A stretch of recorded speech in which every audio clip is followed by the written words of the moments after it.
여러분 안녕하십니까? 방송으로 보는 신문 아침엔 매일경제입니다. 뉴스가 다 거기서 거기 아니냐고요? 절대로 아닙니다. 아침의 매일경제에서는요, 깊이가 다른 뉴스를 보실 수 있습니다. 바로 지금부터입니다. 자, 그럼 먼저 아침 신문의 일면 기사부터 바로 가겠습니다. 매일경제의 일면 톱 기사는 아시아나 얘기가 있습니다. 그동안 인수와 관련해서 참 어려움이 있었는데요. 산업은행 그리고 대한항공이 아시아나 인수를 추진한다는 얘기입니다. 그러면은 대한항공과 아시아나항공 뭐가 같이 가는 겁니까? 초대형 항공사 예고됐다는 겁니다. 그리고요, 산업은행이 뭔가 관여하게 되잖아요. 그렇다면 이게 국가, 국유 뭐 이런 표현까지 지금 나오고 있습니다. 그래서 인수 시기와 방식은 내주쯤 윤곽이 나올 수 있다. 이런 내용을 담고 있습니다. 이번엔 조선일보 보겠습니다. 빨간 네모로 이제 제목이 강조돼 있습니다. 바이든 미국 대통령 당선인, 한국은 안보 린치핀이다. 린치핀, 핵심 축이란 영어 단어죠. 오바마 때 단어 다시 꺼냈다. 어제 문재인 대통령과 전화 통화를 했습니다. 그런데 이걸 강조한 겁니다. 한국은 안보의 린치핀이다. 뭔가 동맹 강화, 뭐 이런 분위기가 풍기죠. 한국 방위 공약 유지한다. 그리고 북핵 문제 협력하겠다. 뭐 이런 내용의 통화가 있었다고 합니다.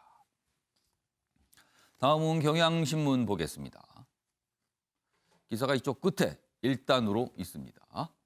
심야 택배는 금지되고 주 5일째 시행을 이렇게 돼 있습니다. 지금 택배 일 하시는 분들, 택배 기사분들 과로 문제 때문에 목숨을 잃는 경우까지 그동안 있었잖아요. 그래서 이거에 대한 정부가 대책을 내놨는데요. 두 가지가 핵심입니다. 심야 택배 이거 안 된다. 그리고 주 5일째 적용할 필요가 있다. 이건데요. 정부가 대책을 내놨는데 문제는요. 권고사항입니다. 권고사항. 그러면은 권고라는 거는 꼭 안 지켜도 된다. 뭐 이런 뜻이 되는데 그래서 이거에 대한 지적이 좀 있습니다. 그리고 산재 제외도 본인 직접 뭐 제출로 한다. 그래서 여러 가지 좀 부족한 점이 있지 않는가. 뭐 이런 지적들이 오늘 언론들이 다루고 있습니다. 마지막으로 한국일보 보겠습니다. 자, 가운데 이제 큼지막하게 사진과 함께 있습니다. 제목은 이렇군요. 우리는 기계가 아니다. 그 절규는 현재 진행형이다. 오늘 전태일 열사 50주기 1970년, 2020년 이렇게 돼 있습니다. 여기 보시면요. 사진 좀 봐주실까요? 전태일 열사 동상이죠. 그 옆에 사진 좀 봐주세요. 이게 뭐지요? 이분 분명히 어떤 일을 하시는 분이에요. 지금 어느 큰 대기업 그 하청 비정규직 노동자라고 하는데요. 이분이 마스크를 지급받아서 그걸 썼는데 일하는 환경이 이렇게 분진이 새까맣게 날리는 곳인데 마스크를 썼는데도 이렇게 되는 겁니다. 이 마스크 갖고 되겠냐라는 거죠. 비정규직 노동자는 또 마스크가 다르답니다. 이런 환경에서 일을 했다라는 사진이 오늘 많은 언론들이 좀 다루고 있습니다. 여기 내용 좀 보겠습니다. 휴일 밤낮 없이 17년간 헌신했지만 일하다 다쳤는데 대뜸 그만둬라. 뭐 이런 경우가 있답니다. 산재 처리 엄두도 못 내고 뭐 내쫓기는 경우도 있다. 그리고요. 이쪽으로 가겠습니다. 뭐 수당도 못 받고 이유 없이 뭐 해고되고 영세 사업장은 구제 신청 등에서 뭐 예외되는 경우도 있다. 그래서 지금도 여전히 좀 문제가 있다. 그리고 오늘 이 사진 많은 분들이 좀 주목하고 계십니다. 마스크를 썼는데도 이런 정도군요, 지금. 자, 지금까지 일면기사 짚어봤고요. 오늘도 네 분 패널 뉴스의 행간을 읽어주시기 위해 자리하셨습니다. 한 분씩 소개해드리겠습니다. 먼저 김관호 계명대 교수 나오셨습니다. 그리고 그 옆에 조대현 정치평론가 자리하셨고요. 장윤미 변호사도 나오셨고요. 마지막으로 주원규 삼육대 겸임교수 자리하셨습니다. 안녕하세요.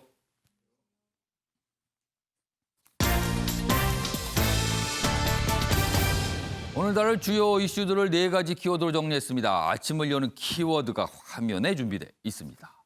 첫 번째 키워드는요. 연내 방한설이 어제 나왔습니다. 시진핑 중국 국가 주석 얘기입니다. 지난 8월에 방한 얘기가 꽤 진지하게 있었는데 안 됐어요. 어떻게 보면 무산이 됐다고 할 수 있는데 다시 나왔습니다. 바이든 미국 대통령 당선인을 의식한 게 아니냐 이런 분석이 곁들여져 있습니다. 두 번째 키워드는요. 비밀번호 강제 공개입니다. 추미애 법무장관이 핸드폰 비밀번호 강제 공개할 수 있는 법을 만들어라 이렇게 지시를 했는데 큰 논란이 좀 벌어지고 있습니다. 세 번째 키워드는 뜨거운 감자입니다. 제1야당인 국민의힘 입장에서 뜨거운 감자가 된 인물들은 누구일까요? 오늘 그 내용도 준비되어 있고요. 마지막 키워드는 나영이가 떠난다. 조두순과 관련된 내용입니다. 많은 분들이 이 소식을 보시고 아마도 좀 답답함을 느끼셨을 것 같습니다. 자, 그럼 아침의 매일경제 본격적으로 출발하겠습니다. 우리를 둘러싼 외교 상황 좀 지금부터 다뤄보도록 하겠습니다. 구체적으로는 미국과 중국이 등장하는 기사들이 있습니다. 첫 번째는 사진입니다. 여기 보시면요. 바이든 당선인 부부죠. 어제 문재인 대통령과 통화에 앞서서 6.25 참전 기념비를 참배했습니다. 헌화도 하고요. 여기 기념비 좀 보실까요? 사진을 좀 확대해 보겠습니다. 이쪽에 있나 비석 부분인데 여기 보면 코리안 워 이렇게 돼 있죠. 한국전쟁. 이 참전 기념비 앞에서 헌화와 참배를 한 겁니다. 그런데요. 바이든 당선인의 첫 번째 외부 행사가 바로 이 모습이었어요. 그렇다면 우리로서는 그냥 흘려넘길 수 없는 장면이거든요. 이 부분은요. 자, 그리고 또 이런 상황에서 트럼프 대통령은 또 트럼프 대통령 나름대로 또 뭔가를 하고 있습니다. 지금요. 자, 그럼요. 관련 영상 확인해 보겠습니다.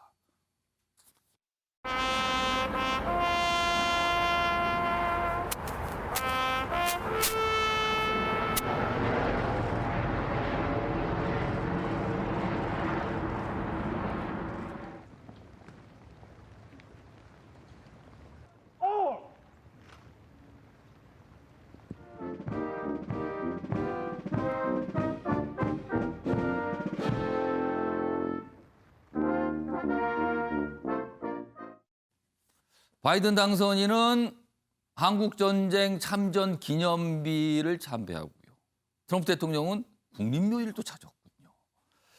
11일, 그러니까 미국 시간 11일이 재향 군인의 날입니다. 그래서 각각 뭐 어떤 행사를 가졌는데 참 미국 국민들도 답답하시겠어요. 보면은요. 저렇게 두 장면을 보고 있으니까요, 지금요.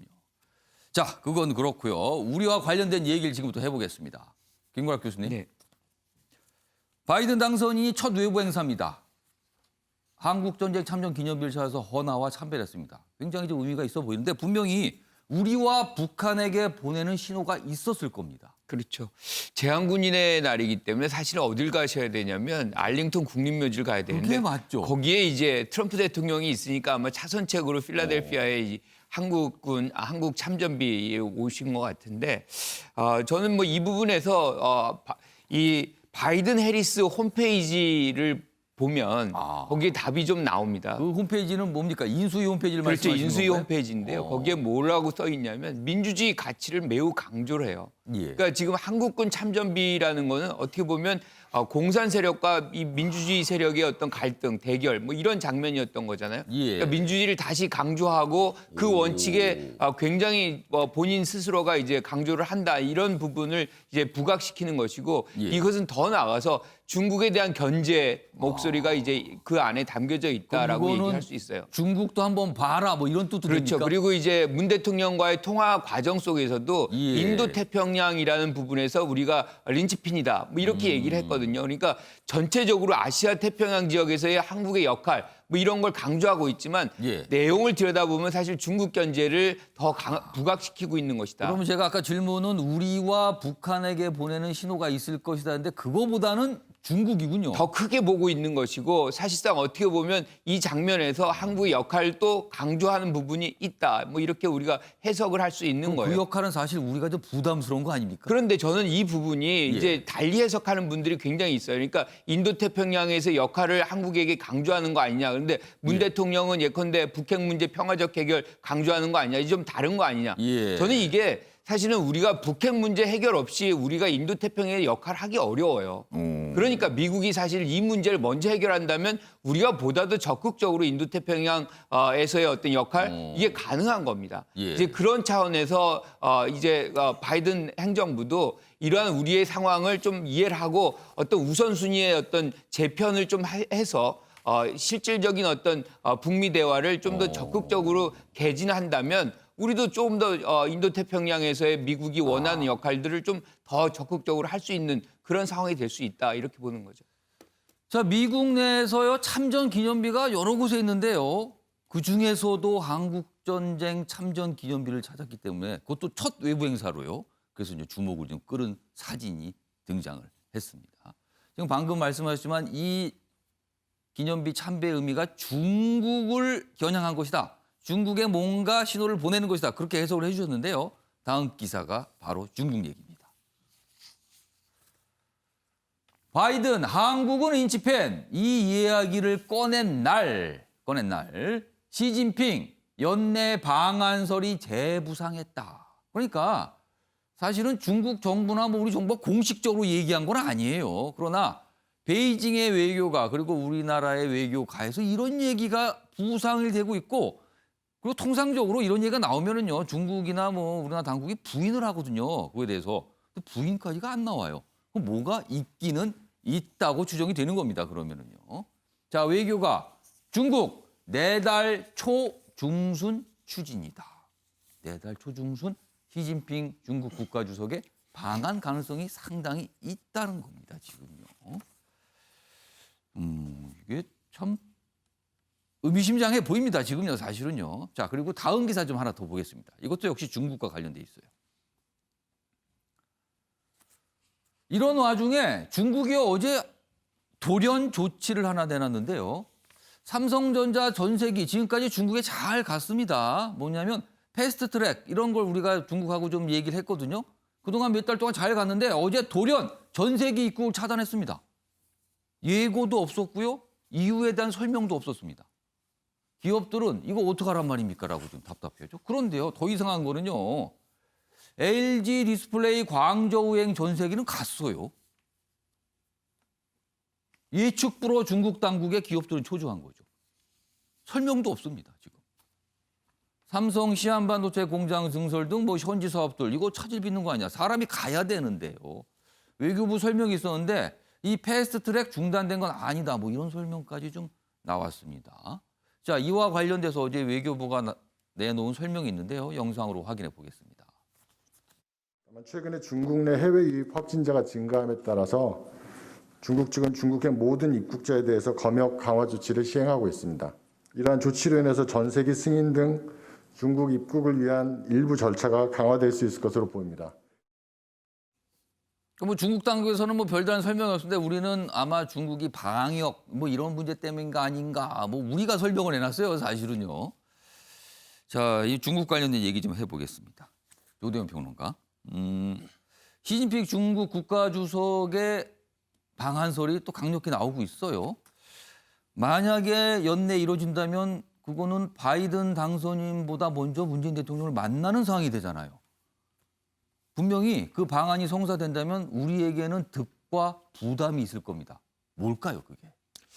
사실 중국이 이렇게 그 주중 대사가 시진핑 주석의 방안이 흔들림이 없다 이렇게 얘기할 정도로 원래 이제 방안이나 이런 부분에 대해서는 이제 정확한 날짜나 또 계획에 대해서 밝히지 않는데 보통 이렇게 한다는 건 그만큼 지금 중국 사정이 급하다는 것을 여실히 보여준다. 급하다. 왜 급한 겁니까 그러면? 사실은 이제 민주당 정권이 이제 들어오면 그동안 트럼프 정권 때는 이제 필요한 게 트럼프가 늘 얘기했던 게 이제 아메리카 퍼스트다 해가지고 자국 우선의 정책을 하다 보니까 동맹국이든 뭐든 이제 자국 이익에 방해가 되고 국내 정치에 방해가 되면 그 기존의 관행과 관례를 깨고도 돌출 행동을 했는데 민주당 같은 경우에는 도리어 이제 예측 가능한 상황으로 돌아갈 거라는 말입니다. 그래서 민주당은 우호국들과 전통적으로 그 네트워크에 의한 국제 질서를 되게 강조하다 보니까 이제 바이든 대통령이 취임하고 예. 우리 대통령이 미국 가서 이제 만나게 된다면 이제 미국 대통령하고 더 관계가 돈독해지면서 여러 가지 얘기가 오고 가면서 우리도 이제 그 약속해줘야 될 부분들이 있고 할 거 아닙니까? 예. 근데 그렇게 되기 전에 시 주석이 먼저 와서 적어도 한국이 이 국제 이 동북아 질서에 있어 가지고는 좀 중립적인 위치 정도만이라도 좀 취해주기를 이렇게 강력하게 요구할 거고 그렇게 이제 우리 정부가 뭐 현재 미국의 입장이 정해지지 않고 우리가 약속하지 않은 상태이기 때문에 예. 뭐 그런 상황에서 우리가 이제 중국 시 주석한테 그렇게 얘기를 해버리면 예. 아무래도 그게 부담이 될 거니 그럼 연내에 우리는 쓰이던 서로 좀 약간 운신의 폭이 줄어들 수도 있는 거 아닙니까 그러면은? 저는 뭐 그렇게 봅니다. 이게 뭐 운신의 폭이 늘어나고 줄어들 것보다 예. 이 세계 1등, 2등의 강대국 틈에 끼어 있는 작은 나라의 숙명이라고 보고요. 이 부분에 있어서도 우리가 뭐 유불리를 따지면서 이게 불리하다, 유리하다 이렇게 예. 따지는 것보다 원칙을 갖고 이 부분에서 평상시에는 우리가 중국을 찾아가려고 해도 뭐 오라고 선뜻 하지 않는 나라인데 예. 자기들이 급하게 찾아오니 예. 이 국면을 우리가 지혜롭게 냉정하게 이용할 필요가 있다, 활용할 필요가 있다. 저는 잘 활용하면 된다. 예, 그렇게 하면 그게 바로 문재인 정부의 어쨌든 외교적 실력이고 예. 정부의 정권의 능력이라고 평가를 받을 거기 때문에 뭐 이 부분은 늘 어려웠던 거 어느 정부가 들어오더라도 중요한 건 예. 그 잘을 어떻게 하냐는 게 어려운 거 아니에요, 항상. 그렇죠. 그래서 이 부분도 어쨌든 예. 이게 위기는 동시에 온다고 어려운 상황이지만 예. 이제 미국의 정권이 바뀌고 그다음에 중국도 다급해지고 이런 상황이기 때문에 어려운 상황이지만 여기서 우리가 잘 활용을 한다면 우리 국익에 도움이 되는 결과를 도출할 수도 있다. 저는 그렇게 생각합니다. 우리나라가요 원래 경제력이나 인구 그리고 뭐 국제적 위상 보면 작은 나라가 결코 아닌데 워낙 덩치가 큰 1위, 2위 그 사이에서 우리가 뭔가를 매일 판단하니까 이게 참 힘들어진 겁니다. 참.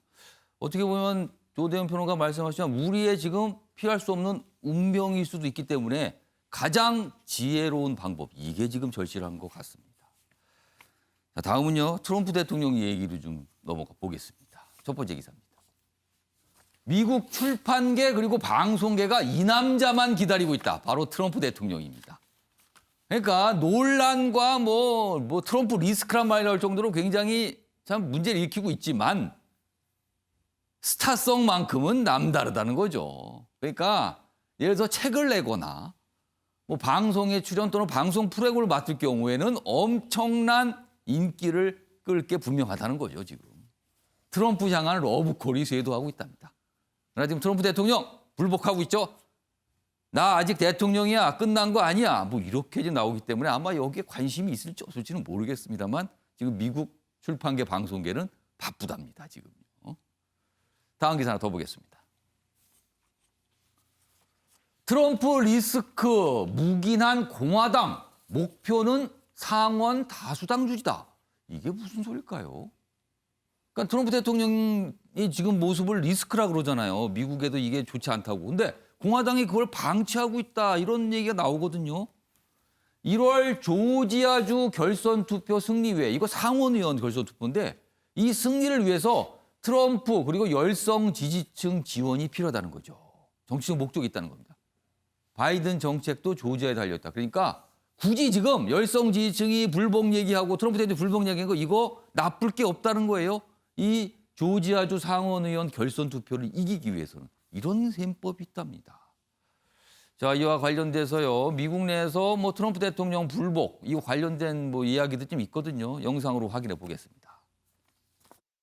And President Trump is 100% within his rights to look into allegations of irregularities and weigh his legal options. Stolen election. I suspect they're going to try to steal North Carolina next in Fulton County, Georgia. We believe these people are thieves. 자, 지금 공화당 사람들이 하나둘 트럼프 대통령의 불복, 그거 이유 있다. 이거 기다려봐야 된다. 뭐 이렇게 나오고 있어요, 지금. 김구락 교수님. 예. 트럼프 리스크를 사실상 두둔하거나 방치하는 건데 노림수가 있다고 여기 나와 있네요. 그러니까 초반에 결과가 나온 이후에는 예. 이 공화당이 약간 갈렸어요. 그러니까 결과를 승복해야 된다, 아니면 이제 불복해야 된다, 뭐 이런 식의 갈렸는데 점차 공화당이 불복에 동조하는 경향성으로 지금 움직여가고 있거든요. 이것이 이제 조지아 결선 투표하고 연동이 돼 있습니다. 그러니까 상원 의원. 그렇죠. 상원인데 지금 어떻게 돼 있냐면 공화당이 50석, 민주당이 48석이 돼 있어요. 예. 그런데 조지아주는 과반이 안 넘으면 이 결선 투표를 해야 되거든요. 지금 2명 다 과반이 안 넘었기 때문에. 저번 지난 대선 때 이미 투표를 했는데 과반이 안 나왔군요. 안 넘었어요. 그래서 한 번 더 하는 거군요. 1월 달에 이제 다시 결선 투표를 해야 돼요. 근데 여기서 2석을 다 민주당이 가져간다. 이렇게 되면 50대 50이 되는데 같아지네요. 이렇게 동률이 되면 부통령이 캐스팅 보트를 줍니다. 그럼 사실상 상원도 민주당으로 넘어가게 되는 장면이 벌어지는 것이죠. 상원만큼은 공화당이 절대 넘겨줄 수 그렇죠. 없다. 이거는 넘길 수가 없으니까 지금 이 선거를 위해서 사실상 공화당의 세를 결집시키고 핵심 지지층을 결속하기 위해서 지금 트럼프 대통령을 두둔하고 있는 것이거든요. 근데 저는 근본적으로 봐서 그럼 유권자들이 이런 행태에 대해서 동의하겠느냐? 예. 저는 동의 안 합니다. 지금 그러니까 중요한 건 조지아주의 유권자들인데. 그렇죠. 지금요. 조지아주 유권자들은 굉장히 합리적이거든요. 그러니까 예컨대 대통령 선거 결과는 결과대로 받아들여야지 여기에서 이런 목리 같은 걸 부리면서 예. 여기서 조지아주에서 승리를 다시 거머쥐려고 한다면 그 자체로서 오히려 조지아주의 유권자들이 심판할 가능성도 분명히 있거든요. 그래서 전략을 좀 잘 선택해야 될 필요성은 분명히 있는 것 같아요. 그런데 지금 공화당이라는 것이 뭐 헤드쿼터가 딱 있어가지고 선거 전략을 아주 체계적으로 하는 그런 상황이 아니다 보니까 예. 강경파의 어떤 입장이 목소리가 굉장히 이제 부각이 되면서 이러한 목소리로 끌려 나가고 있는 것 아닌가 뭐 이렇게 해석을 좀 하고 있는 거죠. 상황이 이렇게 되면 트럼프 대통령이 더 기세등등하겠는데요. 그렇죠. 지금. 1월까지는 뭐 그렇죠. 당도 나를 지금 지지하고 있다. 뭐 이렇게 또 얘기할 수도 있을 것 같습니다. 지금요.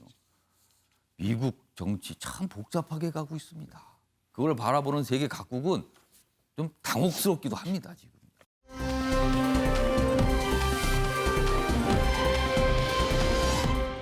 이 추미애 법무부 장관 얘기가 오늘도 참 많이 나왔는데요.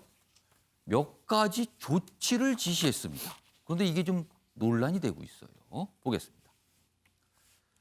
정진웅 부장검사 기소 적절한지 먼저 따지라는 추미애. 윤석열 검찰총장이 요청한 직무 배제를 거부했습니다. 정진웅 부장검사 지금 수사 대상이니까 직무 배제를 해놨는데 이걸 거부하면서요. 기소가 제대로 된 건지 이거부터 따져보겠다라고 추미애 장관이 지시를 한 겁니다. 그리고요. 한동훈 검사장 관련해서 휴대폰 비밀번호 강제 공개 이거 법으로 만들어서 이거 강제해야 된다. 이런 지시를 또 했습니다. 법을 만들으라고. 두 가지 내용이죠 지금. 반응이 뭐 이거는 황당하고 반헌법적 발상이다. 뭐 이런 반응도 좀 나왔습니다. 자 그럼요. 이 두 가지 내용이 섞여 있어요. 그럼 하나씩 자세히 보겠습니다. 다음입니다. 먼저 이 비밀번호 강제 공개법 얘기입니다. 추미애 장관 휴대전화 비밀번호 강제 공개법 추진 이거는 한동훈 검사장을 겨냥한 걸로 보이거든요. 지금 그 한동훈 검사장의 휴대번호 비밀번호를 검찰에서 파악을 못하고 있다. 지금 뭐 못 열어보고 있다 이 얘기거든요. 그러자 법조계 정치권은 이거 반헌법적이다. 내용 좀 더 보겠습니다. 한동훈 겨냥 수사 방해 제재할 법률 제정 암호 해제 불응 때 처벌한다. 그리고 뭐 영국이나 프랑스 법제를 언급했어요. 추미애 장관이. 거기도 그런 게 있다. 그러면서 그러자 한동훈 검사장은 방어권 행사를 악의적으로 비난한 거다. 이거 방어권인데 이게 무슨 소리라는 거냐. 그리고 정의당도 굉장히 이거는 인권과 문제가 있는 거다. 반발하고 있습니다. 지금 상황이 좀 이렇게 가고 있어요. 다음은요. 정의당의 논평이 좀 있었습니다. 이 사안에 대해서. 휴대전화 비밀번호를 강제 해제할 수 있게 하는 건 형사법상 자백 강요 금지와 진술 거부권, 자기 방어권 등을 뒤흔드는 처사다. 이건 뭐 법에 있는 걸 지금 뒤흔들고 있다. 문제가 많다라는 논평이 정의당에서 나왔습니다. 자, 이 얘기 장윤미 변호사께 좀 질문 드릴게요.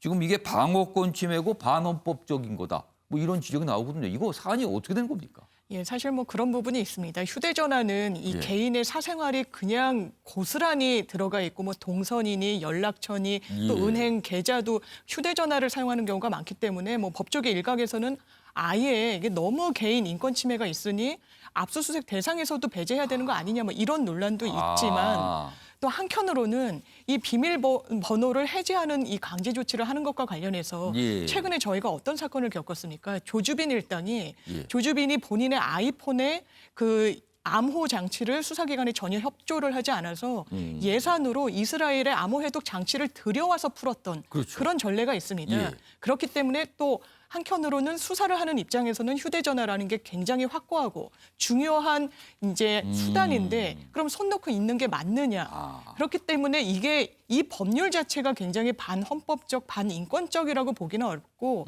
아마 수기 과정을 거쳐서 예. 이제 입법 논의를 할 수는 있는 법안이라고 생각을 합니다. 예. 근데 다만 이제 법무부의 어떤 이 지금 이슈화되는 거는 한동훈 검사장이라는 특정인을 겨냥해서 그러니까 왜 지금 이 얘기가 나왔냐라는 거죠, 지금. 그렇습니다. 특정인을 겨냥하고 또 이 어떤 윤석열 사단의 상징적인 인물과 관련해 가지고 이 부분에 각을 세우는 이런 국면에서 이 법안을 끌고 나오니까 예. 이게 상당히 그 저희를 의심받는 상황.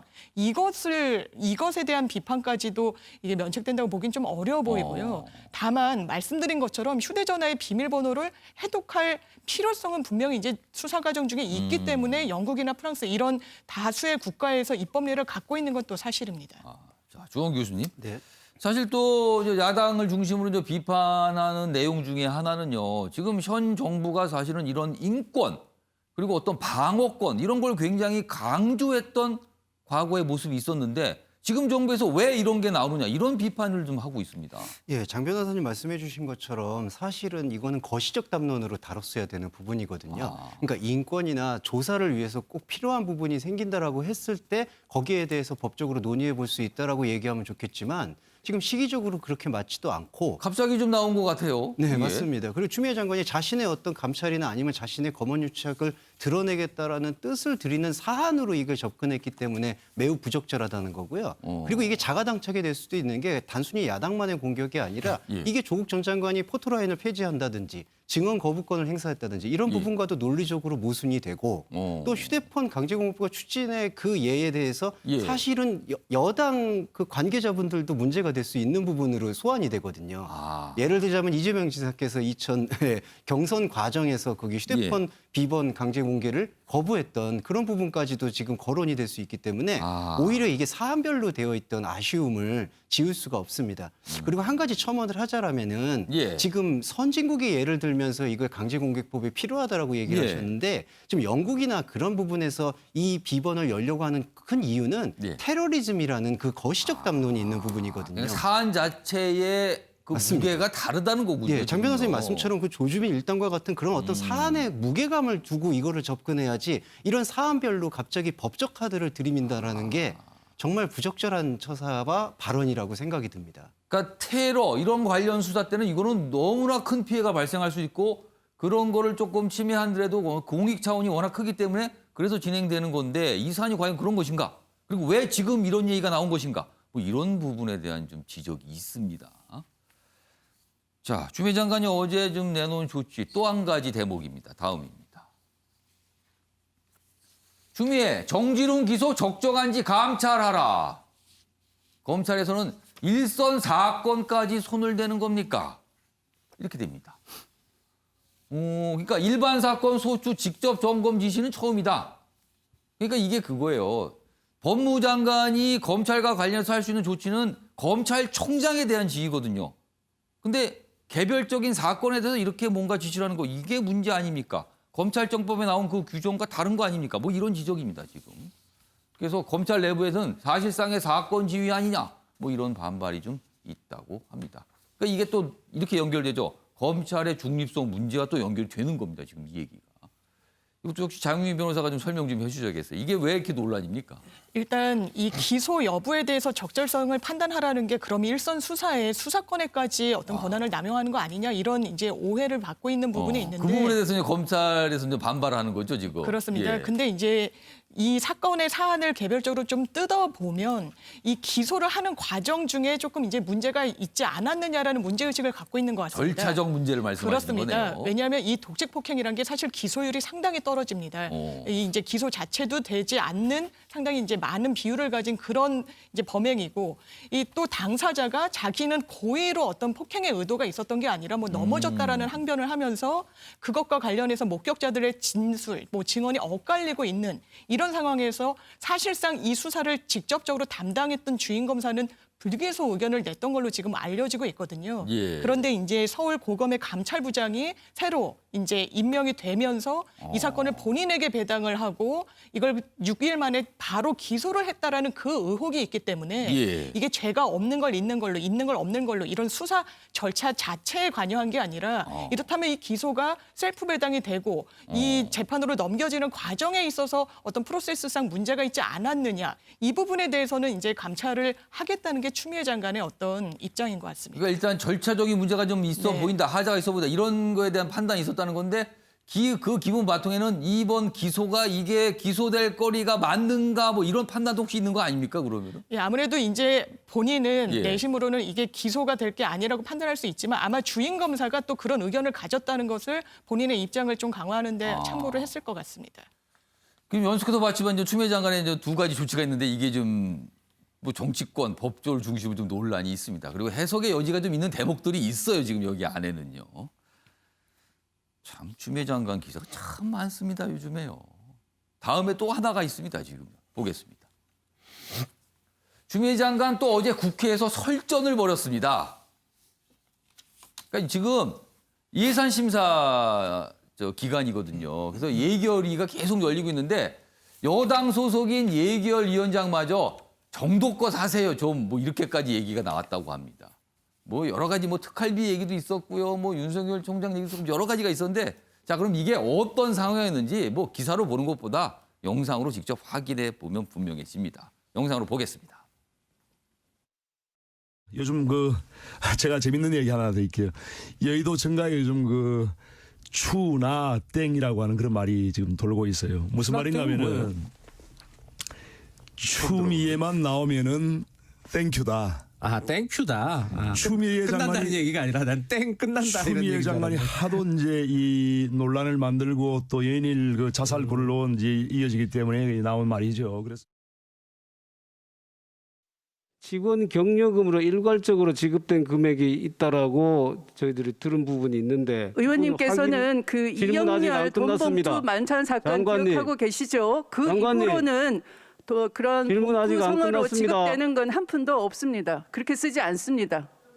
질문을 듣고 답변을 하셔야 되죠. 질문하시고 저 장관께서는 질문에 답변해 주세요. 질문에. 다른 거 말씀하지 마시고 질문 다 들으신 다음에 질문에 답변해 주세요. 네, 그렇게 하겠습니다만 질문 그렇게 좀 해주세요, 자체가 모욕적이거나 하십시오. 도발적이거나 근거가 그렇지 않습니다, 없다면 지금. 위원장님께서 제재를 해주시기 바랍니다. 그런 질문 없었습니다. 장관님 협조 좀 해주세요. 네, 그렇게 하겠습니다. 특활비로 직원들 격려금으로 일률적으로 사용된 것이 있느냐라고 물었는데 그것이 도발적이고 모욕적입니까? 그렇습니까? 질문해 주시죠. 네. 뭐 어제 한 장면이었어요. 그리고 저런 좀 약간 비슷한 장면들이 좀 몇 가지 이어지기도 했습니다. 또 설전인데요. 주홍교 교수님 어떻게 보셨습니까?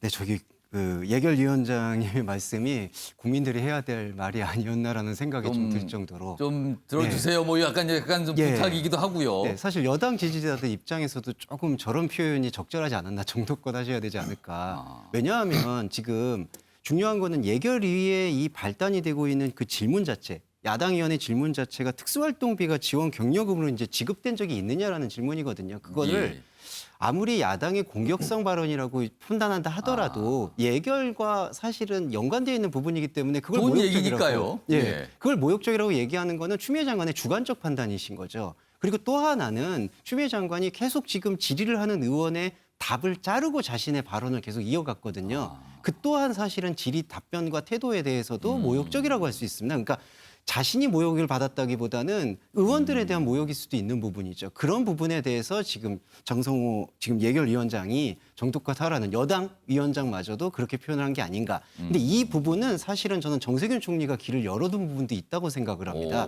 이제 지난번에 그 윤석열 총장과 추미애 장관을 논할 때 좀 추미애 장관에게 점잖아야 된다라는 말씀을 하신 부분이 있거든요.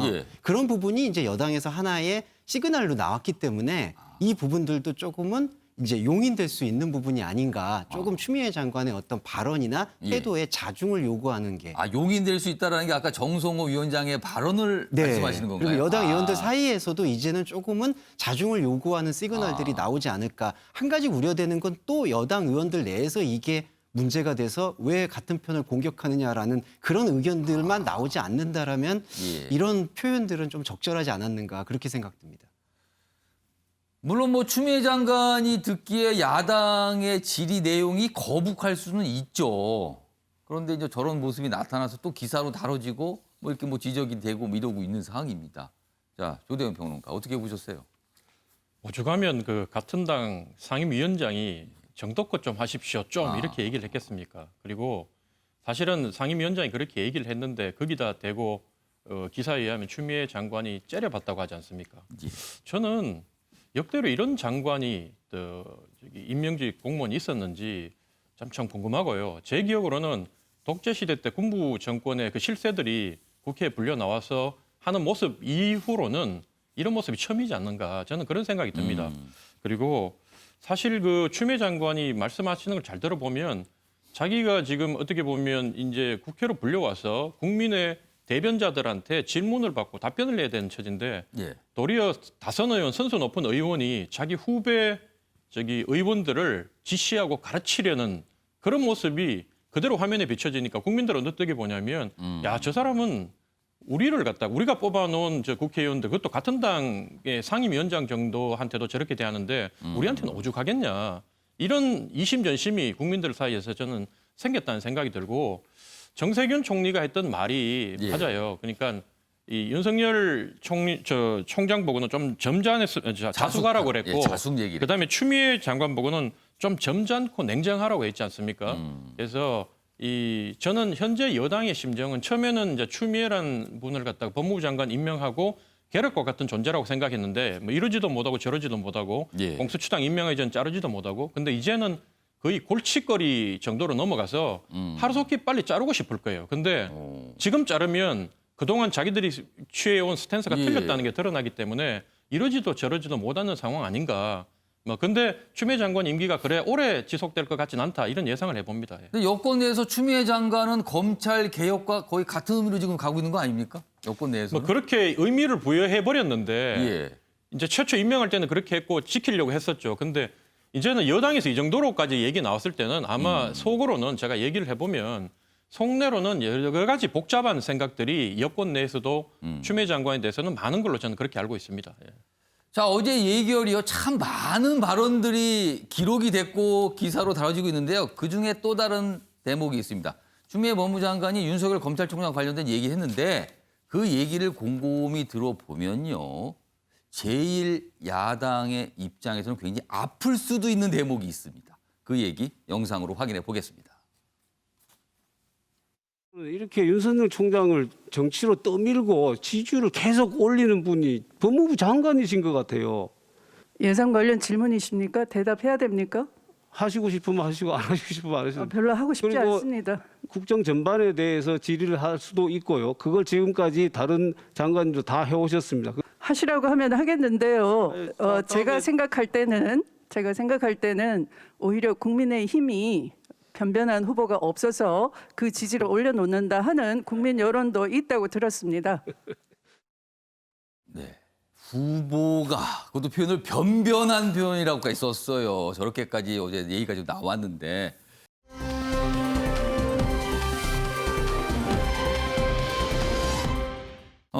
어제 윤석열 검찰총장과 관련해서 두 가지 얘기가 나왔습니다. 첫 번째 이야기는요. 김종인 비대위원장이 여당 사람이다. 뭐 이 얘기. 그리고 안철수 국민의당 대표가 같이 하자 이 얘기입니다. 이 기사가 좀 뒤늦게 등장했습니다. 기사가 다시 소개해드리겠습니다. 김종인, 윤석열 야당 사람 아니다. 야당 사람 아니다. 당내에서 김은 이거 왜 이런 소리 납니까? 마이너스 손 아닙니까? 이런 비판이 나왔다고 합니다. 그리고요 어제 안철수 국민의당 대표가 국민의힘 분들 앞에서 뭔가 강의를 했는데 거기서 끝난 뒤에 기자들에게 한 질문입니다. 야권 재편 윤석열도 와라. 이건 무슨 뜻일까요? 손을 잡을 수 있다는 뜻일까요? 그리고 본인은 서울시장 보선 출마 안 한다는 얘기도 했답니다. 자, 이 두 가지 내용이 좀 담겨 있는데요. 역시 이와 관련된 영상도 준비되어 있습니다. 보시죠. 지금 현재 정치권이나 이 정부에서 공정을 외치고 소위 정의를 꼭 지켜나가야겠다고 그렇게 얘기를 하니까 결국은 윤석열 총장이 일반 국민의 보기에 가장 돋보이는 게 아니냐 이렇게 생각합니다. 윤석열 총장이 지금 지지도가 높다고 그래서 그 사람이 야당의 정치인이라고 볼 수는 없는 겁니다. 문재인 대통령이 임명한 총장이 이 여권에 함께 가야 할 사람이 아니면 중립을 지켜야 할 사람이 어떻게 야당 대통령 선호도 1위가 됐다. 이게 희한한 일입니다. 지금. 희한한 일이죠. 님께서 정치를 하겠다는 결심을 하셔야겠죠. 그리고 윤 총장님 같은 분이 이런 혁신 플랫폼에 오시면 야권에 커다란 도움이 될 겁니다. 지금 현 정부에 대해서 문제라고 인식하는 굉장히 많은 국민들이 윤석열 총장의 기대를 하고 있지 않습니까? 자, 두 가지 얘기가 담겨 있습니다. 그럼 뒷부분 안철수 대표의 얘기부터 좀 분석해 보겠습니다. 그 행간이 과연 무엇일까? 김광학 교수님. 네. 안철수, 윤석열 선거 앞두고 연대 내지는 뭐 같이 손을 잡는 거 이게 가능할까요? 뭐 가능하다 안 하다를 떠나서 예. 일단은 제가 먼저 말씀드리고 싶은 예. 거는 안철수 대표가 정치학 교과서를 다시 한번 좀 배워야 되겠다. 아, 그러니까 교과서를 다시 읽어라. 지금 현직 공무원을 예. 정치를 해야 이제 하겠다고 이제 하라고 이렇게 공식적으로 제안하는 것 자체가 정치적 중립성이 요구되는 공무원에 대한 도리가 아닌 것이고 국민들이 바라보기에도 지금 중립성을 강조해야 되는 그런 정치인이 오히려 정치를 해라. 이거는 선거를 위해서는 뭐든지 다 가능하다. 선거 만능주의거든요. 그리고 또 한 가지가 이분이 어떻게 보면 이제 정당이라는 것이 정치의 주체고 국민들이 투표하는 중요한 이제 대상이거든요. 그런데 계속적으로 선거의 어떤 수단으로 지금 활용하고 있는 거거든요. 선거를 위해서는 계속적인 어떤 신당을 만들어내고 그 신당을 통해서 선거 승리를 가져가면 그 당은 그 다음부터는 의미가 없는. 그러니까 정당이 사실 주체가 돼서 선거를 이끌어 나가는 것인데 오히려 선거를 위해서 정당이 수단화되는 이 장면을 사실 안철수 대표가 지금 하고 있는 거예요. 그래서 아까 말씀드린 대로 교과서를 다시 한번 보셨으면 좋겠다는 말씀을 드리는 것이고 이럴 때 우리의 어떤 정당 정치가 굉장히 불안정해지고 수단화됩니다. 그래서 다시 한번 좀 말씀드리고 싶고 윤석열 총장은 제가 생각하기에는 지금 안 대표가 얘기하는 그 플랫폼 정당에는 가지 않을 것으로 생각합니다. 가능성은 없어 보인다. 뭐 결론은 그 말씀이죠.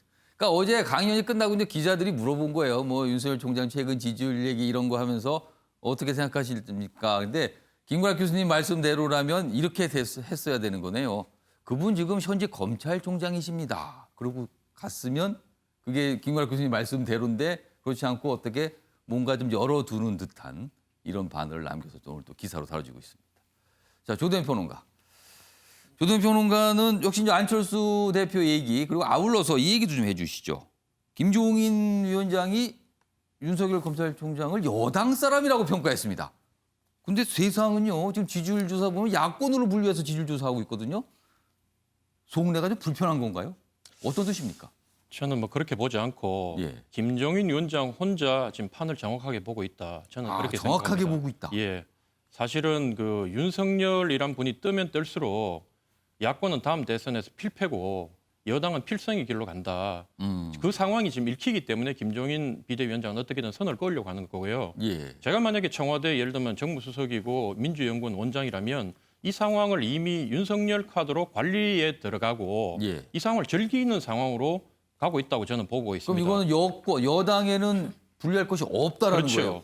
왜냐하면 현재 지금 윤석열 총장이 1등을 했던 여론조사도 24.7%고 예. 그때 홍준표 안철수 다 합쳐도 34.5%예요. 근데 범여권 그 대통령 후보들의 지지율을 다 합치면 예. 이재명, 이낙연 이렇게 다 합치면 이미 40%를 돌파했어요. 예. 그리고 여론조사에 따라서는 이미 범여권 대통령 후보들의 이 그 지지율 합이 45%를 넘어서는 데도 있기 때문에 예. 윤석열 하나만 잘 관리해서 이대로 쭉 가면 대선에서 이길 수 있는데 현 여권에서 가장 두려워하는 거는 새로운 변수가 출현해서 자기들이 거기에 대해서 통제하지 못하는 상황이 올까 봐 걱정하는 거지. 예. 이 대선이라는 게 우리가 그냥 로또 하듯이 안 그러면 점치듯이 그냥 결과가 어느 날 나는 게 아니라 예. 이것도 과학이에요. 그렇기 때문에 이 상태로 쭉 가게 되면 사실은 야당 입장에서는 야당 대권 후보들이 아무리 떨려고 해도 예. 실은 그 무대의 장으로 올라와서 거기서 서로 경쟁하면서 국민의 관심을 끌면서 우리가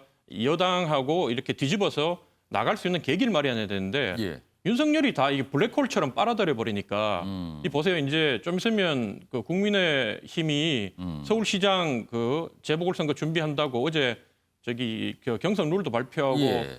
그 서바이벌 방식으로 미스터 트롯 방식으로 하려고 막 했는데 이때도 만약에 윤석열 추미애 사건이 이렇게 시끄러우면서 뉴스를 타버리면 예. 국민의힘 서울시장 경선은 무슨 이벤트를 마련해도 다 묻혀버려요. 이거를 김종인 비대위원장이 읽고 있기 때문에 지금 이런 거고 그리고 이제 마지막으로 안철수 대표에 대해서 말씀드리면 예. 안철수 대표는 정말 2016년도 이분이 국민의당이라는 이름으로 38석을 얻었습니다. 예. 근데 2020년에는 똑같은 당의 이름으로 3석을 얻었습니다. 그걸로 이미 국민적 판단이 저는 끝났다고 봅니다.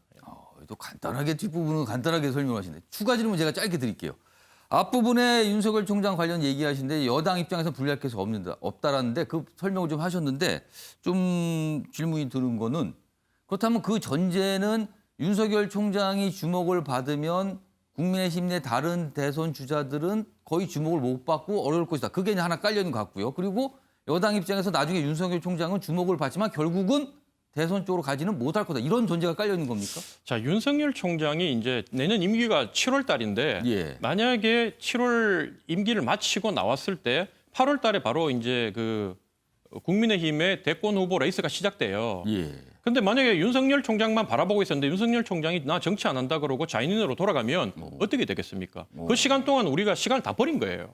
그리고 만약에 윤석열 총장이 대권을 나오려고 해도 제가 만약 윤석열이라면 절대로 국민의힘은 들어가지 않겠습니다. 안철수 신당에도 들어가지 않고 이미 그때쯤 되면 윤석열 신도롬으로 이미 30%를 돌파했을 건데 그러면 중간지대에서 딱 버티고만 있는 걸로도 국민의힘에 있는 국회의원들 옛날에 반기문 때도 보지 않았습니까? 충청권 의원들부터 탈당해가지고 탈당을 하지 않더라도 몸은 여기 담더라도 마음은 이미 저희가 활동은 윤석열 총장의 신당 세력하고 활동을 하게 된다는 거죠. 그러면 제1야당의 그 기반은 이제 다 무너지고 정말로 이게 1당, 2당도 무너지는 상황에서 예. 제1야당의 자리까지도 위태로워질 거다.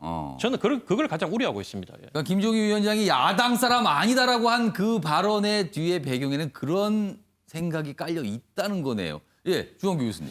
예, 저는 짧게 잠깐 평론가님과 다른 의견을 좀 드리고 싶은데. 다른 의견입니까? 네, 예. 여당에게 윤석열 총장은 관리 대상이 아니라 블랙홀인데 아주 위험한 블랙홀이라고 생각합니다. 같은 블랙홀이긴 하네요. 여기도 조대현 변호사 블랙홀이라고 했는데. 맞습니다. 우리가 이제 황교안 전 총리 얘기를 안 할 수가 없는 게 그때에도 지지율이 있었는데 그 지지율이 완전히 무너졌지 않습니까? 예. 근데 그게 여당 쪽으로나 무당으로 다 가지 않았어요. 또 다른 인물을 어찌되었든 사실은 현 정부의 지금 불만과 안타까움을 갖고 있는 지지층이 몰아가고 있는 겁니다. 그러면은 지금 김종인 비대위원장이 저렇게 말씀하실 부분이 아니라 예. 어느 정도는 포용하는 모양새를 보이면서 빨리 이 안에서 인물을 키워가지고 윤석열 총장이 저는 계속해서 대권에 도전할 그 생각은 잘 안 하고 있습니다. 예. 그러면 윤석열 총장이 빠지게 됐을 때 그 저항 지지층을 흡수할 수 있으려는 준비를 해야 되는 거고 그런 면에서는 여당이 사실은 도움이 된다라고 보지는 뭔가 않습니다. 지지층을 키워서 나중에 윤석열 총장 아니래도 가져올 수 있는 방법을 고민해야 된다.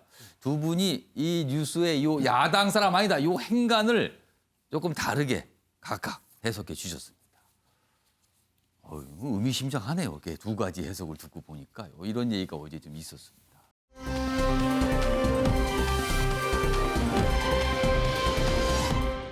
자, 다음도 역시 좀 많은 생각과 고민을 좀 하게 만드는 사안입니다.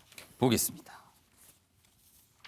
한 달 뒤 조두순 출소합니다. 다음 달 13일로 지금 예정돼 있죠. 그런데요, 피해자 가족 결국은 이사한다고 합니다.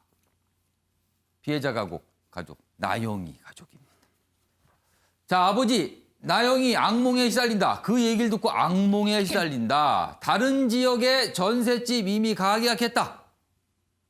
2억 원이 넘는 성금을 국민들께서 보내주셨다. 그걸 가지고 다른 곳으로 간다. 이 얘기입니다, 지금요. 그래서 피해자가 왜 피해서 떠나나. 지금 이런 얘기가 나오는 거예요. 이거 뭔가 잘못된 거 아닙니까? 이런 거죠. 뭐 여러 가지 얘기들이 좀 있습니다. 자, 이 얘기 좀 해보겠습니다. 먼저 장우희 변호사. 네. 이 상황이 참 이렇게 됐습니다. 너무 이 기사를 보고 마음 아프다고 느끼시는 분들이 많으셨을 겁니다. 왜 가해자는 이제 출소해서 자유인이 되는데 예. 피해자가 오히려 본인들의 주거지에서 이사까지 가야 되는 것이냐. 그리고 그 이사 비용도 국민의 성금으로 마련이 된다. 국민들께서 돈을 좀 모았어요. 그래서 그 아버지께서도 한 분 한 분 찾아가서 감사의 의사를 이제 밝히고 싶다고까지 이제 말씀하시고 있는 와중인데 정말 반성해야 될 것은 이 출소를 앞두고 급급하게 입법 논의를 했던 이 정치권에 있다라고 생각을 합니다. 이 12전에 이제 복역을 마치면 출소가 되고 인근 거리에서 바로 피해자와도 이제 마주칠 수 있는 이런 위험도가 예견되는 상황에서 어떤 입법 조치도 마련되지 않았고 뒤늦게 뭐 주거지를 제한하겠다 내지는 행동 반경을 제약하겠다. 근데 굉장히 이런 부분들은 그러니까 궁극적인 해결책이 될 수 없는 게 사실상 이중처벌 논란이 있고 소급 입법 논란이 있기 때문에. 예. 이 본인도 또 이제 조두순도 생계를 한다거나 하면은 어쨌든 그 생활 반경은 최소한 또 보장이 돼야 되지 않겠습니까? 그렇겠죠, 또. 예, 그렇기 때문에 이런 입법들이 사실상 어떤 여론의 환기 이상의 그 이하도 아니었던 그런 논의에 그쳤다는 점이 상당히 아쉽고 다만 지금 이제 구체적으로 논의되는 것 중에 이 조두순 같은 경우에도 사실상 재범 위험성이 높다라고 이 상담 결과에서도 나타나지 않았습니까? 그렇다면 이렇게 특히 이런 성범죄는 습성을 갖고 있고 동정 전과가 많은 사람들이 많은데 이 치료에 방점을 둔 보호 감호소라든지 그런 부분을 정말 체계적으로 입법화된다면 예. 아마 이거는 이중처벌 논란에서도 좀 자유로울 수 있고 또 이제 가해자에게도 이제 더 플러스가 되는 요인이 있기 때문에 이제 좀 실질적인 논의가 지금부터라도 좀 이뤄져야 되지 않을까 이런 생각이 뭔가 듭니다. 치료 부분, 뭐 이런 부분에 대해서 좀 더 세심하게 있었으면 하는 아쉬움이 묻어나기는 한 것 같습니다. 자, 주원 교수님. 네. 그 상황이 참 답답한 거죠, 이 상황이요. 자, 그런데 이제 구체적으로 과연 이 결과밖에 나올 수 없었던 걸까? 뭐 이런 질문을 하게 됩니다. 사실 안타깝게도 그때 사고가 있을 12년 전부터 이 얘기가 나왔습니다. 출소하게 되면은 그러면 피해자 가족분들은 어디로 가느냐. 이게 바로 피해자 중심주의를 지금 존중하지 못한 태도의 전 결말이라고 생각이 들고요. 이 법제화가 되는 지금 변호사님 잘 말씀을 해주셨는데 그 법제화되는 것 중에 지금 최선의 방향은 아동 성범죄자들에 대한 그리고 인권을 진짜 유린할 수 있는 부분에 대한 보호 수용법에 대한 수용을 좀 면밀하게 들여다봤어야 된다고 생각합니다. 그 부분을 2005년에 폐지된 그 사회보호법 예전에 군사독재 시절에 있었던 그 보호감호와 겹치는 걸로 많이 예전에도 주장했던 게 있는데 이건 전혀 상황이 다릅니다. 아동의 인권을 보호하는 측면에서는 그 보호수용법 그러니까 범죄자들의 재범, 아동 성범죄 범죄자들의 재범을 막는 보호수용 제도가 사실은 우선이 되고 면밀히 마련이 됐었어야 되는데 지금 10년이 넘는 시간이 지났음에도 불구하고 그 법 제정이 여전히 미미했으며 보호수용이라고 하면은 형기를 마친 이후에 어느 정도의 관리가 들어가는 그 제도를 말씀하시는 건가요? 그러니까 예전에 청송 감호소 같은 보호 감호하는 제도가 완전히 시스템이 다른 게 그 재소자 아동 성범죄 재소자들도 그걸 원하고 있어요. 자신들이 어떤 일을 벌일지 모르기 때문에 자신들을 좀 보호해줬으면 좋겠다라는 측면. 그게 그러니까 감시와 계도가 같이 있는 수용법이기 때문에 그런 부분에 대한 논의가 이미 있었어야 된다고 생각하는데 그게 안타깝고요. 또 하나는 이 나영이 가족분들에 대한 잊혀질 권리가 있어야 됩니다. 이분들이 계속 이런 일이 회자될 때마다 나오는 게 또 다른 2차 피해가 될 수가 있거든요. 그러니까 정부에서는 사실 미리 준비를 하고 잊혀질 수 있도록 배려할 수 있는 출구 전략이 마련됐어야 되는데 그 부분이 지금 또 너무 안타깝지만 앞으로는 꼭 재발 방지가 되었으면 좋겠습니다. 그러니까요. 뭐 많은 분들이 기억의 대상이 되는 부분 이런 거 좀 선호하지만 사실 이 사안에서는 잊혀질 권리, 잊혀졌으면 좋겠다. 이런 거에 대한 소망이 있는 건데 이게 쉽지 않은 겁니다, 지금. 그래서 결국은 이렇게 됐습니다, 지금. 결국엔. 피해자는 아무런 잘못이 없습니다. 그런데 피해서 이사를 가게 되는 상황이 나오고 말았습니다.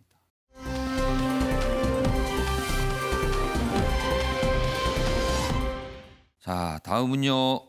택배 기사분들에 관한 얘기입니다. 일면 기사 때 뭐 짧게 소개해 드렸는데요. 좀 구체적으로 들어가 보겠습니다. 정부가 어제 발표를 좀 했죠. 신선식품 이외의 심야 배송은 금지다. 뭐 택배 기사 과로사 막는다. 그 얘기입니다. 과로사 방지 대책 뭐 이런 제목이 붙었고요. 택배사별로 하루 최대 작업 시간을 설정을 한다. 그리고 뭐 주 5일째 가능한 이걸 좀 했으면 좋겠다. 뭐 이런 방침인 거예요. 그러니까 핵심은 심야 배송, 그다음에 주 5일째 뭐 이런 겁니다. 지금 이 부분. 그리고 여기 보시면 그런데 중요한 게 그동안 이 택배 기사분들이 분류 작업을 직접 한다고 했습니다. 굉장히 오랜 시간이 걸리는데 사실은 이 분류 작업까지 하고 또 그걸 택배를 직접 해야 되니까 이중으로 뭐 일이 있다 이런 불만이 있었거든요. 근데 분류 작업 인력 투입은 결론을 못 냈답니다. 그리고요. 권고 유도 등 모호한 대책. 권고 유도면 이거는 꼭 안 해도 된다는 뜻이 돼버리잖아요. 그래서 지적을 좀 받고 있습니다. 여기 보면 여기도 있어요. 그런데 이 얘기는 좀 뒤에 보고요. 다음 기사 먼저 보겠습니다. 권고 수준에 그친 택배기사 보호다. 분류작업 논의는 미뤘다. 앞서서 좀 봤죠. 지금. 좀 중요한 게 이 부분이었는데 이 부분 지금 해결이 안 됐다는 겁니다. 자, 그럼요. 어제 정부의 발표 내용을 좀 영상으로 보겠습니다. 택배기사 과로 방지 대책은 택배기사의 보호뿐만 아니라 택배 산업이 한 단계 도약하기 위한 출발점입니다. 택배기사의 과로 방지를 위해 제도를 개선하고 사회안전망을 확대하여 택배기사의 작업 환경을 개선하겠습니다. 택배사별로 노사협의를 거쳐 상황에 맞게 일일 최대 작업 시간을 정하고 그 한도에서 작업을 유도하도록 하겠습니다. 자, 여기 뭐 기사들 보면은요, 권고 수준에 그쳐서 이게 좀 미흡한 거 아니냐. 그리고 중요한 게 이제 분류 작업 이 얘기를 좀 해결해야 되는데 이게 뭐 제대로 논의가 안 돼 있다. 그리고요, 앞선 기사 다시 보겠습니다. 밑줄이 그어져 있어요. 이쪽입니다. 자, 사실은 심야 택배 금지, 주 5일째 적용, 다 근무 시간이 줄어드는 거죠. 그럼 아무래도 과로사는 안 되겠죠. 근데 문제는요, 근무 시간이 줄어들면은요, 택배 기사분들의 수입이 줄어든다는 또 뜻이 됩니다. 그 부분이 문제인 겁니다. 지금 여기 있습니다. 자, 지금 이런 상황입니다. 갈수록 떨어지는 택배 가격도 현실화 방안을 논의할 전망이다. 근데 아직 논의 안 했어요. 이건 뭐 나중에 해보겠다 이 정도 나온 겁니다. 택배사 간 가격 경쟁이 심해지면서 최근 20년간 택배 가격은 지속적으로 하락하고 있다. 그리고 여기 보면 또 뭐 백마진 뭐 이런 관행이 있어서 또 택배 기사분들이 가져간 돈이 또 더 줄었다 뭐 이런 얘기까지 있습니다 지금요. 자, 결국은요 택배비 문제로 귀결될 수밖에 없어 보입니다. 김용락 교수님. 네. 결국 소비자들이 택배비를 더 낼 각오가 돼 있는가 이게 또 관건인 것 같습니다. 그렇죠. 정부가 지금 사실 사안의 핵심인 분류 작업에 대해서 개입을 지금 주저하고 있는 거고. 분류 작업은 그럼 사람을 더 고용해서 해야 되는 문제잖아요. 그렇죠. 그게 곧 비용으로 이어지고 그렇군요. 그게 택배비 상승으로 이어지기 때문에 이게 경영 개입으로 나타날 수밖에 없는 거예요. 그러니까 정부가 거기까지 들어가는 건 사실 맞지는 않죠. 그러다 보니까 지금 심야 이 택배 금지라든가 그다음에 5일제라든가 예. 이런 정도인데 지금 이것도 사실은 규제를 하게 되면 택배 하시는 분들이 수입이 또 줄어드는 그런 효과가 그러니까 발생을 오히려 또 해요. 택배 기사분들이 불만을 가질 수도 있겠네요. 그렇죠. 그러니까 사실은 많은 걸 감수하면서 이분들이 했을 때는 그만큼 이제 소득이 거기에서 있기 때문에 한 것인데 예. 이게 과로사로 이어지는 그런 장면이 계속 나타나니까 정부도 뭔가 조치를 해야 되는 여기 딜레마가 분명히 있긴 있습니다. 그런데 저는 이 부분에 대해서는 우리가 과거에 노사정위원회 같은 것들이 있었어요. 예. 이 분류 작업에 대한 비용을 어떻게 처리하느냐가 핵심이면 사실은 정부가 개입해서 그거를 강제할 수는 없습니다. 그러니까 사측과 노측이 이것을 그런데 이제 중요한 것은 택배 기사들이 자영업으로 되어 있거든요. 예. 그러니까 이게 근로기준법에 해당도 안 돼요. 그렇게 52시간도 또 개별적인 계약 관계로 그게 돼 안 되기 있습니다. 때문에 참 이 노사정위원회에서도 다루기 어려운 측면이 있는데 어쨌든 분류 작업하는 시간이 거의 대부분이고 여기에서 과로사의 어떤 직접적 영향이 있기 때문에 이 부분을 어떻게 여하이 하느냐가 사실 정부가 노력해야 되는 부분이고 그러기 위해서는 노사가 같이 합쳐서 이걸 합의해내는 그런 지혜가 좀 필요하겠다 이렇게 생각합니다. 그러니까 분류 작업을 지금 택배 기사분들이 아니고 별도의 인원을 뽑아서 시키면은 회사로서는 비용 문제가 발생을 하고요. 그리고 주 5일제를 적용하고 심야 택배가 금지되는 게 시행이 된다면, 물론 권고주지만 시행이 된다면 근로시간은 줄지만 그만큼 택배 기사분들의 지금의 소득을 유지하기는 어렵게 되는 겁니다. 자, 조대현 평론가. 결국은 택배비 인상 문제가 결국으로 가게 된다고 했는데 택배비 인상 좀 용이다 아니면 감내라고 할까요? 감내할 의사가 있으십니까? 사람을 희생시키면서까지 뭐 택배 하루 또 몇 시간 빨리 받고 싶은 국민이 있겠습니까? 그래서 어쨌든 우리가 늘 뭐 사회에서 보지만 편리를 위해서 우리가 내 자신의 안위를 위해서 남을 희생시키는 것은 옳지 않다. 그래서 우체국도 예전에는 소포를 배달할 때 그냥 요금제가 거의 한두 개 정도밖에 없었는데 등기하고 그다음 일반하고 근데 이게 이제 요즘은 뭐 일일 배송도 있고 속도에 따라서 비용을 다르게 하듯이 뭐 택배도 앞으로 지금은 이제 총알 배송하면서 그냥 속도 가격 경쟁만 했는데 이제 이 가격을 좀 세분화해서 좀 빨리 받아야 될 것은 돈을 좀 더 내고 그다음에 조금 늦게 받아도 되는 거는 좀 천천히 보내서 하는 게 국민들이 조금 그런 거를 고통을 같이 좀 나눠서 감수하는 게 옳다. 불편을 각오해야 된다. 예, 그래서 어쨌든 그 전부 다 국민들이 바라봤을 때 사람이 죽고 나니까 그건 불쌍하다 그러면서 내 자신을 나의 이득이나 뭐 편리를 희생하지 않으려고 하면 답이 없는 거거든요. 그래서 이런 데 대한 사회적 합의가 전 충분히 뭐 정치권이나 정부에서 이렇게 공론의 장을 마련하면 국민들도 동의하지 않을까 저는 그렇게 생각합니다. 그러니까 정부도 뭔가 좀 어디 과감하게 못한 것 같아요. 권고, 뭐 유도 이런 얘기를 하고 그리고 굉장히 첨예한 지금 쟁점인데 이 부분은 아직 논의 안 했고 택배비 얘기는 아직 꺼내지도 못했고 뭐 이런 상황인 겁니다. 그러니까요 어떤 이러한 안전을 갖기 위해서는요 어떤 조금의 불편 그리고 조금의 추가 비용 이게 반드시 따라옵니다. 그런 부분에 대한 논의를 좀 구체적으로 해야 될 때가 아닌가 싶기도 합니다. 지금요. 언제까지 이렇게 볼 수는 없는 거거든요. 지금 이 부분을요.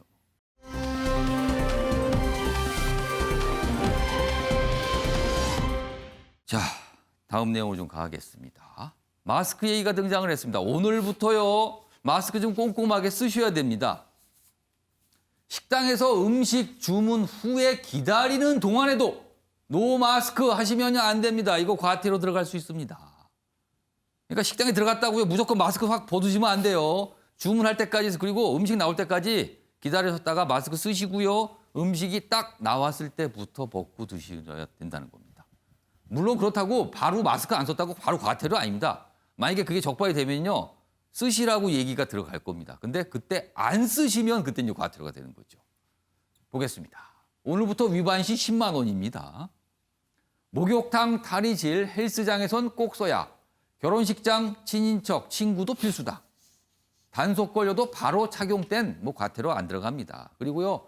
여기 보면 이 식당 등등에서 이제 위반 시에 과태료 최대 300만 원인데 그 부분은 사실은 식당에서 어떤 주의 조치를 하고 안내 조치를 하고 이런 걸 꼭 하라는 취지라고 합니다.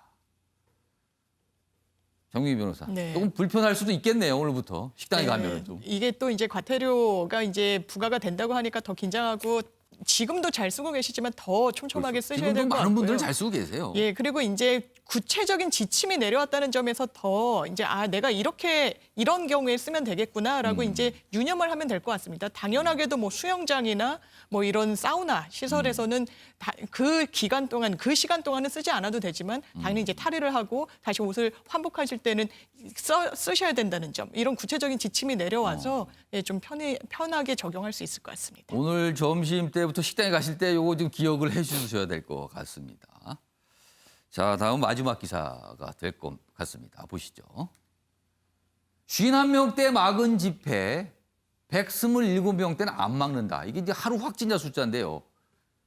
위에 집회, 아래 집회 이렇게 돼 있는데 위에 집회는 전 광복절 집회, 아래 집회는 내일 예정된 전국에서 열리는 집회 이 얘기입니다. 내일 진보단체 중심으로 10만 명에서 전국적인 어떤 행사들이 열리는데 지금 뭐 100명 이상이면 안 되니까 99명으로 쪼개기 집회 신고가 많이 됐답니다. 그러니까 서울시 뭐 경찰은 별다른 대응이 없다. 그런데 광복절 당시 집회 때는 굉장히 뭐 엄하게 하고 그 위에 개천 집회도 차벽을 세우고 그러는데 이거 좀 형평성 안 맞는 거 아닙니까? 그리고 확진자 숫자도 지금이 더 많은데 이게 뭡니까? 이런 질문을 하는 기사입니다, 지금요. 조대현 평론가, 이거 어떻게 보셨어요? 그 집회 결사의 자유는 뭐 헌법이 보장한 예. 권리이기 때문에 뭐 이런 부분에 대해서 지적하고 싶진 않습니다. 근데 늘 국민들이 생각하는 게 대통령께서 강조하신 대로 공정하고 공평한 그 과정을 통해서 결과가 정의로워야 되는데 현재 이 정부 하에서 국민들이 바라봤을 때 뭐 일부 그쪽에 있는 격렬 지지층을 빼고는 이게 공정하지도 공평하지도 않으면서 결과적으로 그 결과도 정의로운 거하고는 좀 거리가 있는 결과가 나오니까 국민들이 실망을 하고 있는 건 아니겠습니까? 그래서 이 정부 들어서 가장 많이 나오는 말이 정말 내로남불이란 말이 이만큼 많이 나온 적이 있었나 싶을 정도로 이게 이제 야당이 역할을 제대로 못하다 보니까 견제 균형이 안 잡히고 그러다 보니 여당이 이제 뭐 지지율만 바라보고 늘 1등이었으니까 그래서 그 밀어붙이고 하는데 사실 민심은 여당이 잘해서 그런 게 아니라 야당이 원체 못하다 보니까 국민들이 마음 둘 곳이 없어서 그나마 이 여당을 밀어주는 게 맞다고 생각해서 그런 거지 그러다 보니까 국민들이 요즘 그 피로도나 스트레스를 엄청 많이 받고 있거든요. 그래서 이런 부분을 정부가 좀 알고 이제 이런 상황에 대해서 이제는 다음에 그러면 다시 보수단체가 집회하겠다 하면 당장 그 다음 주에 어떻게 하겠습니까? 그래서 이런 걸 좀 생각하고 원칙을 갖고 좀 했으면 좋겠다 이런 생각이 듭니다. 그러니까 내일이 아니고 그 다음 주에 만약에 어떤 정부를 비판하는 집회를 신고할 경우 그리고 많이 곳곳에 열린다면 이때는 또 어떻게 할 것인가? 뭐 이런 질문이 또 자연스럽게 나오게 되네요, 지금요. 그러니까 이런 형평성 문제 제기를 좀 하고 있습니다. 자, 마무리하겠습니다. 어제 유튜브 먹통이 가져온 혼란은요, 상당했습니다. 단 2시간의 오류였는데요. 당황과 답답함을 넘어 일상이 흔들린다는 반응까지 나왔습니다. 그런데 말이죠. 한편으로는요. 영화 속에서나 봤던 디지털 세상의 노예가 남 얘기가 아닐 수도 있다는 생각까지 들게 됩니다. 오늘 준비한 내용은 여기까지입니다. 시청해주신 여러분 고맙습니다.